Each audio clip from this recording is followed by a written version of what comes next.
Bonjour mesdames et messieurs, bienvenue à cette nouvelle édition de la MRC en bref, édition du mois février. En l'absence de notre préfet, je suis en compagnie du préfet suppléant, Monsieur Guy Barry. Bonjour, bon matin. Bon matin. Merci d'être venu en studio avec moi pour résumer la table des conseillers de comté. Vous avez commencé en parlant du projet de loi 50 qui est éditant la loi sur la sécurité civile. Oui, en effet, c'est un nouveau projet de loi qui a été déposé par le gouvernement du Québec le 31 janvier dernier. C'est un projet de loi qui découle de la loi sur la sécurité civile. On sait, puis c'est en lien aussi avec ce qu'on a vécu, ce que les municipalités ont vécu, ce que le gouvernement a vécu, différents milieux par rapport aux différents sinistres qu'il y a eu l'année dernière. Donc, c'est un nouveau règlement qui fait en sorte que tant la MRC, que les municipalités, que le gouvernement, on aura à ajuster nos plans de sécurité civile, parce qu'on sait que depuis 2019, chaque municipalité a l'obligation d'avoir un plan de sécurité civile qui est adopté par résolution, et on aura certaines obligations qui touchent pas juste les municipalités de la MRC, mais il va toucher aussi chaque citoyen et citoyenne, parce que on a, nous aussi, des responsabilités par rapport à soit avoir chez nous, dans notre milieu, sur notre terrain, des matières dangereuses qui peuvent être qui peuvent provoquer des sinistres. Les entreprises auront aussi à nous indiquer clairement ce qu'ils ont dans leur entrepôt ou sur leur terrain de travail, certains produits. Donc, c'est une loi qui élargit des responsabilités. C'est un projet de loi présentement qui est en consultation, qui n'est pas adopté, mais qui a différentes étapes à faire. Mais déjà, pour nous, c'est ce que ça vient dire à la MRC d'Abitibi, puis par le fait même aux municipalités, commençons immédiatement à réfléchir, à mettre à jour certains aspects de nos plans de sécurité civile. Ensuite, vous avez fait l'autorisation de signature de la Convention d'aide financière du plan climat.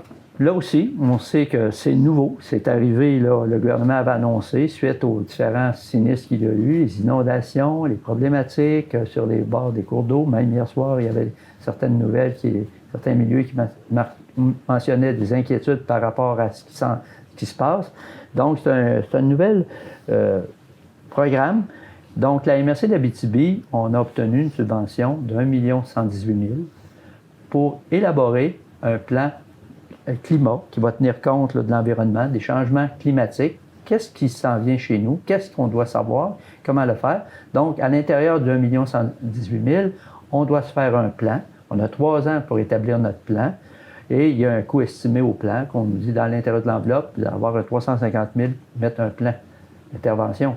Donc, vous comprendrez que là aussi, ça va être majeur comme travail, autant au niveau de la MRC que même au niveau des municipalités, qu'on aura collaboré tout le monde ensemble. Donc, c'est un plan qui veut faire en sorte qu'on va mettre des actions en place. Et il y aura aussi éventuellement un deuxième volet, une fois que notre plan est adopté, qui aura été reconnu, qu'on a précisé nos actions, on pourrait appliquer dans un deuxième volet qui est au niveau des actions. Et là, c'est un programme qui peut aller jusqu'à 80 %. Donc, c'est majeur. Donc, hier soir, on a accepté d'autoriser les signatures pour adhérer au plan, pour avoir la subvention. Donc, c'est un travail qu'avec le service administratif à la MRC, on veut débuter immédiatement. On se met en action pour débuter ce grand chantier-là. Oui. Ensuite, vous avez procédé à des nominations au comité directeur du plan de développement de la zone agricole. Oui, on sait que ça aussi, c'est important. On a un plan au niveau de la MRC d'Abitibi de développement de la zone agricole. Cette année, c'est la mise en place d'un nouveau plan, donc l'élaboration d'un nouveau plan. L'année dernière, il y a eu un bilan de fait. Et à l'intérieur de ça, il y a 2 élus qui doivent être nommés pour siéger sur le comité. Donc, les 2 personnes qui ont été nommées, c'est M. Paul Lafrenière, maire de Lamotte, et M. Jules Grondin, maire de Berry. M. Grondin va assumer aussi la présidence du comité PDZ. On leur souhaite des félicitations, mais aussi un bon travail dans ce dossier-là qui est quand même important à la MRC. Ensuite, au niveau du développement local, c'était la recommandation des projets du Fonds culturel, le premier appel de projet. Effectivement, il y a eu un premier appel de projet qui se terminait en janvier. Donc, à l'intérieur de l'enveloppe, on sait que dans le Fonds culturel, l'enveloppe disponible qui s'adresse tant au niveau des municipalités que des différents organismes. Donc, on a une enveloppe de 36 000 qui est à l'intérieur du plan, avec lequel on associe le ministère de la Culture et des Communications. Et cette année, il y avait un total pour le premier appel de 15 184 Il y avait 7 projets. Il y a 6 projets qui ont été retenus pour un montant total dans les projets de 12 918. Donc, il nous reste quand même un résiduel de 23 000 pour les autres appels de projets. Dans les différents projets, on a eu la municipalité de Saint-Félix qui a reçu 350 pour un atelier de création d'autocollants personnalisés. La municipalité de Saint-Marc, c'est une vue d'un ciel intérieur. C'est dans le cadre de leur bibliothèque. C'est un peu comme on voit des fois au centre hospitalier, là, au plafond, donc fait par des gens, 1 803 Par la suite, il y a eu, si vous me permettez, je vais prendre ma petite feuille. La municipalité de Lamotte, un atelier créatif sur le patrimoine rural et une pièce de théâtre Michelin, mais ce n'est pas les pneus Michelin. C'est important. C'est important de le préciser pour 3 000 La municipalité d'Andrienne pour une œuvre collective au skatepark, 3 000 La municipalité de Tresson, Dragon-des-Neiges, un montant de 1 765 Production de raccourcis, qui est la création et diffusion test d'un spectacle déambulatoire jeunesse en nature qui va se faire aussi, eux vont le faire en collaboration avec la Maison de la Famille, un 3 000 pour un total de 12 918. Donc, c'est intéressant.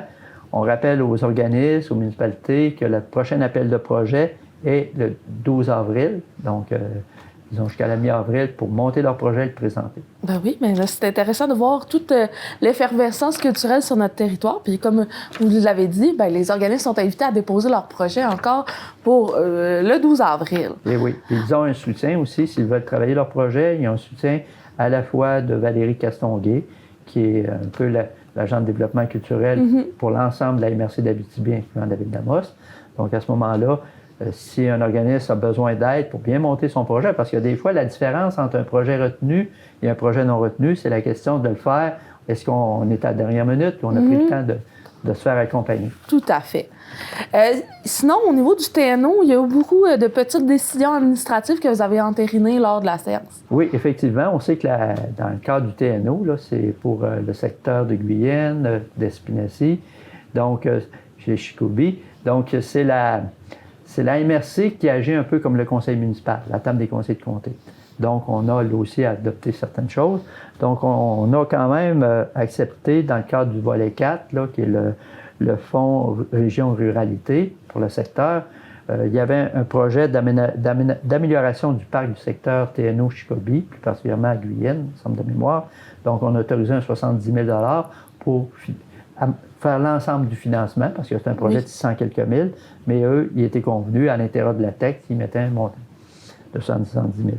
On a aussi autorisé, comme chaque municipalité a fait, dans le cadre de la gestion animalière, d'autoriser la ville de Amos d'aller en appel d'offres au nom du TNO pour justement faire un appel d'offres global sur le territoire pour justement aider à toute la question de la gestion, on sait, au niveau des animaux errants et autres. Donc, il n'y avait plus d'organismes qui s'en occupaient présentement, donc c'est allé en appel d'offres à ce niveau-là.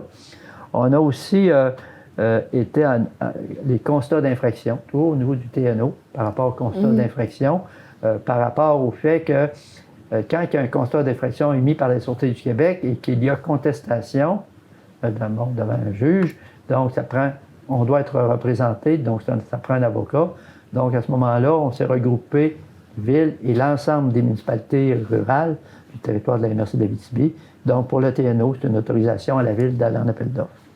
Bien, c'est le fun de voir aussi qu'on se rassemble à certains projets et certains dossiers pour les mieux collaborer. C'est ça. Ensuite, vous avez aussi adopté la politique de la prévention de la violence conjugale. Ça, c'est au niveau du volet santé et sécurité au travail. Effectivement, dans le cadre de la loi sur la santé et la sécurité au travail, il y a une obligation pour les entreprises ou les organisations qui ont plus de 25 employés d'adopter une telle politique. Donc, hier soir, on a pu prendre connaissance du projet de politique et d'adopter la politique pour la MRC d'Abitibi parce qu'on a plus que 25 employés à la MRC d'Abitibi. Donc, c'était tout simplement une adoption de cette politique-là. Et finalement, vous avez octroyé un financement à la Centrale Coworking, un organisme en but sans lucratif qui est installé au centre-ville de la ville de Amos. C'est ça. C'est un organisme qui est situé, qui a commencé à opérer un peu en même temps qu'est venue la pandémie, qui a aménagé au centre-ville local un espace de travail où que personne, un travailleur autonome qui n'a pas de bureau fixe peut se rendre. Et Loin Espace travaillait à cet endroit-là. Une organisation qui voudrait travailler un développement X pourrait louer. Et même un organisme qui dit on va faire une activité sociale et même une rencontre, on n'a pas d'endroit, peuvent louer. Donc, cet organisme-là, avec la pandémie, c'est un OBNL, il y avait une personne bénévole qui supportait beaucoup. Donc, ça a été plus difficile. Et là, ils sont rendus à un moment charnière de peut-être revoir un peu leur modèle, faire connaître davantage et d'être soutenus. Donc, le CLD, la SADC, qui sont des organismes à développement économique de notre territoire, ont décidé de soutenir, de travailler avec eux pour les soutenir. Donc, il y a eu un plan de financement qui a été monté à l'effet de dire que ça prendrait un 24 000 $ pour avoir une personne sur place qui va gérer les espaces et qui va aider. Donc, ce qui a été convenu, c'est qu'hier soir, au niveau de la MRC, c'est d'y participer dans le cadre des grands projets. Pour nous, c'est important d'au moins donner un coup de main à cette OBNL-là pour les 2 prochaines années à raison de 4 000 $ par année. À ça se rattachent les mêmes engagements qui ont été pris par le CLD d'Abitibi, la SADC Aricana, ainsi que la ville d'Amos pour un 4 000. Et présentement, une des personnes impliquées recherche un autre partenaire pour faire un 20 000 et la centrale s'engage pour un 4 000. Donc, ensemble, on solidifie le projet pour assurer sa pérennité. C'est ça. C'est ce qui est voulu parce qu'il y a eu quand même un investissement important. C'est un projet innovateur sur le milieu. Je pense que c'est important de le faire connaître, mais aussi de les aider vraiment là, à voler de leurs propres ailes. Exact. Mais sur ça, M. Barry, je vous remercie de votre présence en studio. On se revoit peut-être prochainement. Et nous, à la maison, on vous invite à suivre notre page Facebook pour toute l'actualité municipale du territoire de la MRC d'Abitibi.